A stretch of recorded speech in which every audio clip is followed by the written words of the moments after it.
인적공제가 녹화가 잘 안 돼가지고요. 다시 한번 여기까지 하겠습니다. 워낙 중요하니까. 자, 여기 종합소득공제여가지고 여러분들 여기 인적공제 있죠? 여기 인적공제는 우리가 부양가족을 고려해서 빼주겠다라는 게 인적공제입니다. 자, 그랬을 때, 자, 여기 1번 기본공제는 이 말 그대로 기본공제 대상자인 부양가족이 있으면 1인당 150만 원을 빼줍니다. 아시죠? 여기 보시면. 자, 일단 첫 번째 여기 본인공제 있죠? 본인공제는 항상 본인이라는 건 납니다. 자, 그래서 본인공제는 여기 연령을 안 따지고요. 연령이라는 건 나이예요. 그리고 소득 금액도 안 따집니다. 근데 여러분 주의하실 건 여기는 소득이 아니라 소득 금액입니다. 우리가 소득 금액이란 게 뭐였어요? 우리가 신고할 소득입니다. 중요한 게 뭐였냐면 우리가 일용직 근로소득자가 연봉이 10억이래요. 그러면 소득은 10억이지만 소득 금액은 신고할 소득이기 때문에 우리 일용직 근로자 소득 같은 경우에는 무조건 분리과세잖아요.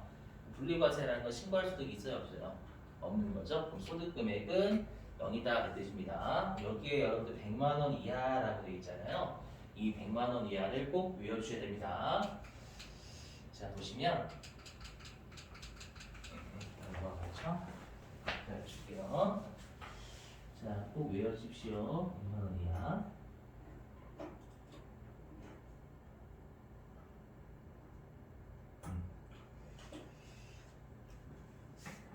자, 100만 원 이하가 어떻게 되냐?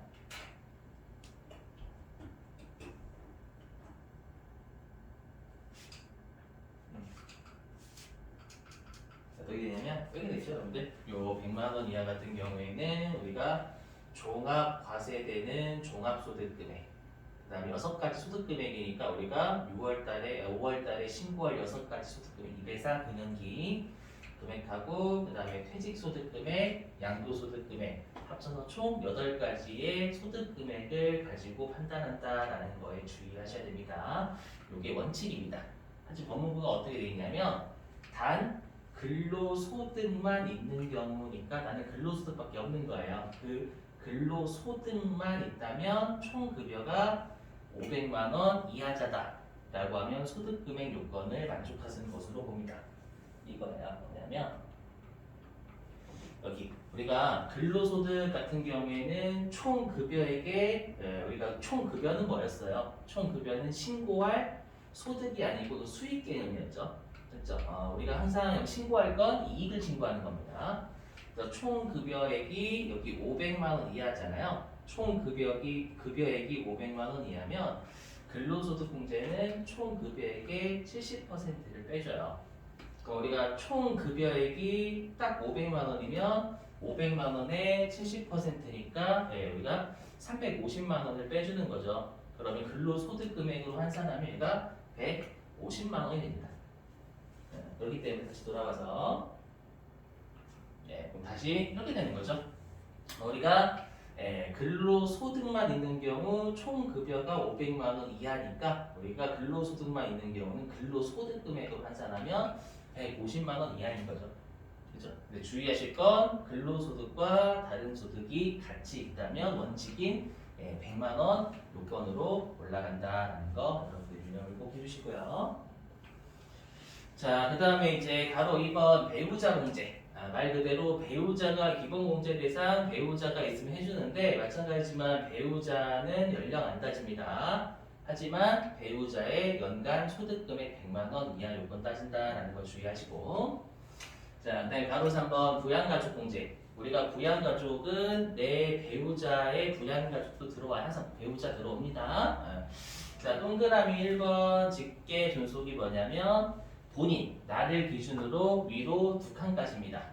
위로 한 칸이면 아버지, 어머니, 그 다음에 배우자도 포함이니까 배우자의 우리가 직계 존속이면 한 칸까지면 장인, 장모님, 시아버지, 시어머니 되고요. 위로 2칸이면 할아버지, 할머니가 되겠죠. 그럼 이분은 60세 이상이어야 됩니다. 60세 이상이 되시면 주로 정년 퇴임하실 나이죠. 하지만 여기 보시면 부양가족의 우리가 기본공제 따질 때에는 100만 원 이하 일권을 따진다라는 거 여러분 주의하시고. 자, 그다음에 직계비속과 입양자 같은 경우에는 우리가 본인을 기준으로 아래로 2칸까지입니다. 아래로 1칸이면 자녀죠. 아래로 2칸이면 손자 손녀고요. 그러면 내 자녀는 20세 이하면 나의 도움이 필요할 나이죠. 그래서 20세 이하고요. 다만 소득 금액은 100만 원 이하자. 자, 동그라미 3번 형제자매. 이 형제자매는 60세 이상과 20세 이하를 짬뽕한 겁니다. 그래서 20세 이하 또는 60세 이상이고요. 주의하실 건 20세부터 59세, 또 20세 이상 60세 이하가 아닙니다. 20세 이하 또는 60세 이상이다라는 거 주의하시고 소득 금액은 100만 원 이하인 거 똑같고요. 자, 그 다음에 장애인인데요. 여러분 주의하실 건 뭐냐면 우리가 장애인 같은 경우에는 소득 금액, 우리 장애인 같은 경우에 항상 요건이 한 단계씩이 완화가 됩니다. 그럼 우리가 여기 인적 공제에서 우리 기본 공제에서는 부양가족은 나이하고 소득 금액 다 만족해야 되잖아요. 근데 한 가지 요건 안 따지면 나이를 안 따져요. 그래서 장애인은 나이를 안 따지고요. 대신에 소득 금액 100만 원 이하 요건을 만족을 해야 된다라는 걸 유념해 주시고. 자, 그리고 우리가 직계 비속의 배우자 있죠. 며느리하고 사위는 공제 대상이 안 됩니다. 그리고 삼촌, 고모, 조카도 공제 대상이 안 돼. 무슨 말이냐면 며느리, 사위, 삼촌, 고모, 조카는 나이하고 소득 금액을 만족하더라도 기본 공제 대상자가 절대 아니라는 겁니다. 아시죠? 단지.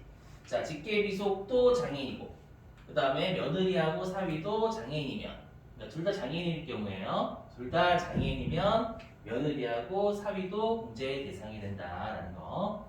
그 다음에 아래 두 번째는 뭐냐면 우리 부모님이 한 분이 돌아가셨어요. 그래서 살아계신 부모님이 따로 재혼을 하시면 내가 계부나 계모가 있는 거죠. 그 계부나 계모가 60세 이상 소득금액 100만 원 이하다라고 하면 그 계부나 계모도 기본공제 대상 부양가족이다라는 뜻입니다. 아시죠? 자, 그 다음에 나머지는 여기 2번 장애인 설명드렸고요. 장애인은 요건이 한 단계씩 완화가 된다. 이렇게 외우셔야 연말정산까지 다 대비하시는 결과가 됩니다. 자, 그 다음에 동그라미 4번 부양가족의 범위인데 이게 되게 중요해요. 뭐냐면 우리가 생계 요건이 있어요. 뭐냐면 여기 해당 과세기간 종료일이니까 12월 31일이 되겠죠. 12월 31일에 현실적으로 생계를 같이 해야 됩니다. 아시죠? 자, 근데 여기 보시면 다만 다음에 예외가 있다라고 돼 있어서 여기 배우자, 직계비속, 입양자. 우리 직계비속하고 입양자는 항상 세트로 갑니다, 여러분들. 그러니까 내가 결혼을 하고 난 뒤에 책임져야 될 부양가족이 2명이죠. 배우자랑 자녀잖아요. 그래서 배우자와 직계비속, 입양자는 항상 생계를 같이 하는 것으로 봐요. 항상 생계를 같이 한다라는 건 생계 요건을 안 따지겠다는 겁니다. 배우자와 직계비속은 아셨죠? 이거 되게 중요하고요. 동그라미 2번도 중요합니다. 뭐냐면 직계 존속입니다. 아버지, 어머니, 할아버지, 할머니 어떻게 돼요? 라고 하면 주거 형편에 따라서 별거 할 때만 생계를 같이 하는 것으로 봐요. 그러면 그냥 외국에 거주하시는 아버지, 어머니는 생계를 같이 안 하는 것으로 보기 때문에 나이하고 소득 금액을 만족하시더라도 기본 공제가 안 되시는 겁니다. 아시죠? 반면에 만약에 내 배우자가 나이하고 소득 금액을 만족하는데 외국에 그냥 산대요. 그러면 생계를 같이 한다라고 되어 있으니까 해당 배우자는 기본 공제 대상 부양가족이 된다라는 겁니다. 아시죠? 네, 동그라미 3번은 이외 부양가족은 여러 가지 형편을 고려해서 생계를 같이 하는 것으로 본다는 뜻입니다. 아시죠? 자, 그 다음에 이제 추가 공제 볼게요. 자, 추가 공제는요, 기본 공제 대상자에 한해서 추가적으로 우리가 빼주겠다라는 겁니다. 그러니까 일단 추가 공제를 받으려면 기본 공제 대상자를 만족을 해야 돼요. 우리가 1차 시험을 합격해야지만 2차 시험 볼 수가 있잖아요. 1차 시험이 기본 공제고 2차 시험이 추가 공제라고 생각하시면 됩니다. 자, 첫 번째 경로우대 공제. 기본문제 대상자가 70세 이상이셔야 됩니다. 외우시고 1인당 100만 원 해주는데 여건이 되시면 외우시고 여건이 안 되시면 안 외우셔도 됩니다, 여러분들. 자, 그 다음에 바로 2번 장애인 공제. 우리가 장애인 공제는 기본 문제 대상자가 장애인인 경우 우리가 해주고요. 근데 우리가 나중에 장애인 입력하실 때 여기 장애인의 범위 보시면 장애인 복지법에 따른 장애인이 1번. 그 다음에 국가유공자, 전쟁이나 이런 것도 얘기하는 거죠. 그거로 장애인 되신 분들 2번. 그 다음에 중증 환자 3번. 그래서 나중에 장애인을 클릭하시면 1번 장애인, 2번 장애인, 3번 장애인. 이렇게 여러분 입력을 하셔야 된다라는 것만 좀 여러분 챙기시고 그때는 1인당 200만 원이고요. 근데 여러분들 이거예요. 뭐냐면 내가 만약에 70세 이상이고 내가 장애인이래요. 그럼 나도 70세 이상 장애인. 그러니까 경로우대 공제, 장애인 공제 둘 다 받을 수 있는 겁니다. 아시죠? 그래서 추가 공제는 중복이 가능합니다. 아시죠? 챙기시고. 자, 근데 우리 시험에 되게 중요한 건 뭐냐면 가로 3번 부녀자 공제랑 가로 4번 한부모 공제예요. 자, 일단 가로 3번 부녀자 공제는 여자겠죠. 부녀자가 여자니까. 근데 주의하실 건 뭐냐면 일단 여성이 있다고 무조건 빼주는 게 아니라 본인이 여자여야 됩니다. 그리고 무조건 본인이 여성이라고 이 부녀자 공제를 해주는 게 아니고요. 종합소득금액이 3천만 원 이하인 여성을 일단 무조건 만족을 해야 됩니다. 이 종합소득금액 3천만 원 이하 꼭 외우셔야 됩니다. 이거 가지고 시험에 장난을 쳐요. 아시죠? 유념하시고. 자, 그러면 이제 어떤 부녀자를 해주냐? 일단 이 부녀자 문제는 힘든 여성을 해준다라고 생각하시면 됩니다. 자, 여기 보시면 배우자가 있는 여성이다라고 되어 있죠? 그러니까 남편이 있으면 무조건 해줘요. 그리고 보시면 이 부녀자 문제할 때만큼은 남편의 소득 요건을 안 따지고 부녀자 문제를 해준다라는 겁니다. 종합소득금액 3천만 원 이하면. 그렇죠? 또는 배우자가 없어요. 남편이 없습니다. 근데 힘들려면 기본공제 대상자인 부양가족이 있어야 되겠죠. 내가 책임져야 될 사람. 그렇죠? 그리고 내가 세대주입니다. 그렇죠? 그런 경우는 1년에 50만 원 해주고요. 자, 그리고 한부모 공제는 뭐냐면 본인, 나를 기준으로 내가 부모님이에요. 내가 부모님인데 부모가 한 명이다라는 건 배우자가 없다라는 얘기죠. 그래서 일단 한부모 공제는 우리가 배우자가 없어야 됩니다. 아시죠? 그리고 내가 부모니까 부모가 되려면 자식이 있어야 되겠죠. 근데 여기 추가 공제는 기본 공제 대상자에 한해서 추가 공제를 해주니까요. 우리가 기본 공제 대상자인 직계 미속이 있어야 돼요. 자, 이제 주의하실 게 뭐냐면 우리가 부녀자 공제하고 한부모 공제가 중복이 되더라도요. 우리가 한부모 공제만 적용을 해줍니다. 중요한 게 뭐냐면 여러분들이 꼭 한부모 공제를 먼저 챙기셔야 됩니다. 아시죠? 그래서 무조건 배우자가 있는지 없는지를 꼭 보셔야 돼요. 배우자가 없으면 일단 한부모 공제 요건 1번을 만족하잖아요. 그 말은 남자도 한부모 공제는 가능하다라는 거예요. 아시죠? 그래서 일단 배우자가 없어요. 그러면 한부모 공제 요건 챙기시고 만약에 배우자가 있다. 그럼 배우자가 있으면 한부모 공제 무조건 안 돼요. 그럼 배우자가 있다라고 하면 일단 남자면 한부모 공제 안 되니까 바로 넘어가시고 여성이면 부녀자 공제 대상자가 되는지 여러분들이 꼭 확인해 보셔야 되겠죠. 그리고 다시 이 부녀자 공제와 한부모 공제는 본인만 됩니다. 나머지 부양가족은 한부모, 부녀자 공제 안 돼요. 됐죠? 네. 왜 그러냐면 여기 부녀자 공제는 1년에 50만 원 빼주지만 한부모 공제는 1년에 100만 원이나 빼주거든요. 금액이 빼주는 게 한부모 공제가 더 크죠. 그래서 한부모 공제를 해준다라는 겁니다. 아셨죠? 챙겨주셔야 되는 거 중요합니다. 자, 그 다음에 인적공제의 판정 시기 뭐냐면 우리가 내 인적공제, 즉 인적공제가 기본공제하고 추가공제 얘기하는 거잖아요. 기본공제와 추가공제에 해당하는지 여부는 12월 31일 상황에 따라요. 그 말은 뭐냐면 12월 31일 날 해당 부양가족이 없으면 공제해주지 않습니다. 그 말은 뭐냐? 배우자랑 도중에 이혼을 했대요. 그럼 12월 31일 전에 배우자가 없는 거죠. 그러면 배우자 공제를 받을 수가 없습니다. 대신에 배우자가 없으니까 배우자랑 이혼하면 내가 딸린 자식이 있어요. 그러면 한부모 공제는 요건 가능하겠죠, 여러분들. 참고하시고. 자, 그 다음에 가로 2번 예외. 무슨 말이야? 자, 과세기간 종료일 전에 사망했대요. 그럼 사망하기 전날의 상황에 의해서 판정한다라고 되어 있으니까 그 말은 사망하기 전날이면 살아있었잖아요. 살아있었으면 우리가 인적공제 요건 충족하면 인적공제 받을 수 있다는 뜻이고요. 그 다음에 장애가 치유된 자는 치유일 전날의 상황에 의해서 판정한다라고 되어 있죠. 그럼 장애가 치유가 되기 전날이면 장애인이었잖아요. 그럼 소득금에 만족을 하면 장애인 공제가 된다라는 뜻이 되겠죠. 기본공제도 되는 거고요. 이게 되시겠어요? 자, 그 다음에 동그라미 이거는 너무 신경 쓰지 마시고 우리가 요건이 뭐 20세 이하, 60세 이상 있었죠? 그죠? 그게 하루라도 있으면 우리가 기본공제 대상자 만족한다라는 뜻입니다, 여러분들. 너무 신경 쓰지 마시고. 근데 나중에 연말정산을 대비하시기 위해서는 여러분들이 꼭 외워주셔야 될 쪽 암기해 주실 건 나이 구하는 겁니다. 나이는 여러분들이 시험 보시는 게 2022년도시잖아요. 2022년도에서 출생연도를 빼시면 됩니다. 됐죠? 나이 구하는 거 꼭 외워주시기 바랍니다. 자, 그 다음에 이제 자녀세액 공제인데요. 우리 시험에 그 인적공제 입력하는 실기를 할 때 이 자녀세액 공제도 입력을 해줘야 되거든요. 그래서 외워두세요. 뭐냐면 일단 금액은 외우지 마시고 뭐냐면 우리가 여기 기본 자녀세액 공제는 일단 기본공제 대상자를 해줍니다. 자녀세액 공제는 여기 종합소득이 있는 거주자니까 근로소득자뿐만 아니라 우리가 근로소득이 없어도 해주겠다라는 겁니다, 여러분들. 아시죠? 아까 있던 인적공제랑 아까 있던 우리가 인적공제 있죠. 기본공제랑 추가공제도 근로소득이 있는 자뿐만 아니라 없는 자도 해줘요.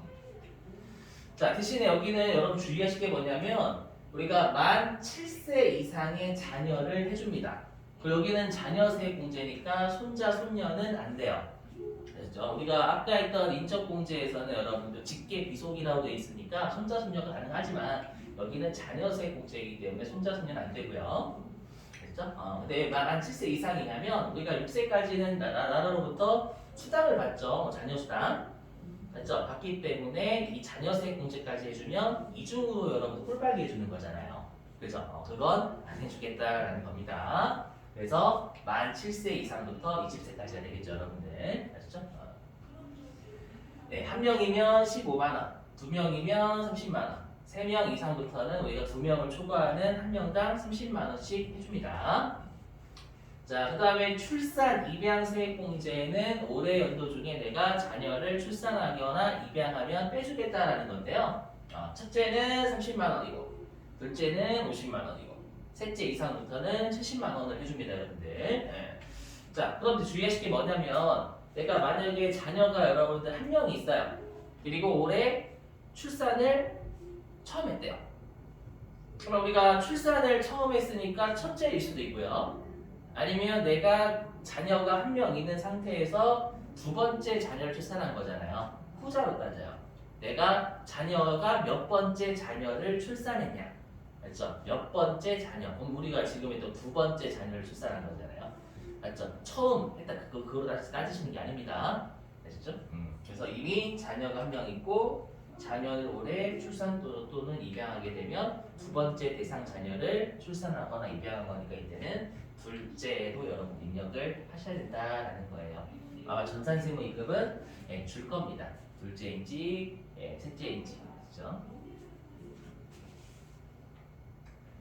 자, 그리고 이제 여러분들이 지금 우리가 공부했던 인적공제 있죠. 그 인적공제를 입력하는 메뉴가 여기 사원 등록의 부양가족 명세라는 메뉴입니다. 어떻게 하시면 되냐라고 하면 여기 연말관계 있죠. 이 연말관계에서는 요 당구장 표시 보시고 해당 숫자를 눌러주시면 돼요. 배우자다라고 하면 여기 3번 배우자라고 있죠. 3 누르시고 성명, 내국인, 주민번호 여기까지는 여러분 다시 있으실 겁니다. 네, 여기 보시면 기본공제라고 있죠. 여기 기본공제가 만약에 이렇게 되는 겁니다. 기본공제가 되지 않는다면 0번 불을 거시는 거고요. 그러니까 2번 배우자는 배우자가 기본공제 대상자일 때 우리가 거는 거고요. 그렇죠? 그다음에 20세 이하, 60세 이상 만족하게 기본공제 만족하면 그때는 나이 5번 여러분 거시면 되고요. 장애인이면 5번 거시는 거고. 장애인 공제는 1번 장애인, 2번 장애인, 3번 장애인 나누셔서 입력을 하시면 된다는 것도 참고하시고 아셨죠? 근데 만약 이럴 수 있죠. 만약에 내 어떤 사람의 부모님이 60세 이상인데 장애인이시래요. 소득에 만족한다고 가정하고요. 그러면 60세 이상 거셔도 되고 장애인 거셔도 됩니다. 여러분들 아셨죠? 그러니까 나이 요건 충족하고 나이 요건 충족 그 다음에 장애인 요건 충족하면 장애인 거셔도 되고 나이 요건 거셔도 되고 상관없다는 얘기입니다. 아시죠? 자, 그 다음에 여기 우리가 여기 좀 보시면 부녀자, 한부모, 경로우대, 장애인까지는 추가 공제고요. 여기 있는 자녀는 아까 했던 내 자녀다라는 뜻이 아니라 자녀세 공제를 받을 수 있냐 없냐라는 뜻이니까 여기에서 자녀는 7세 이상이면 우리가 자녀세 공제 대상이 되니까 이건 여러분들이 주의하시고요. 아시죠? 네, 했습니다. 자, 여기까지 해서 우리가 부양가족 명세에 대한 거 설명드렸고요. 꼭 여러분들이 인적공제 있죠? 인적공제는 나중에 할 연말정산에서도 연결이 되기 때문에 반드시 기억을 해주셔야 됩니다. 자, 이로써 강의를 마치겠습니다. 수고하셨습니다.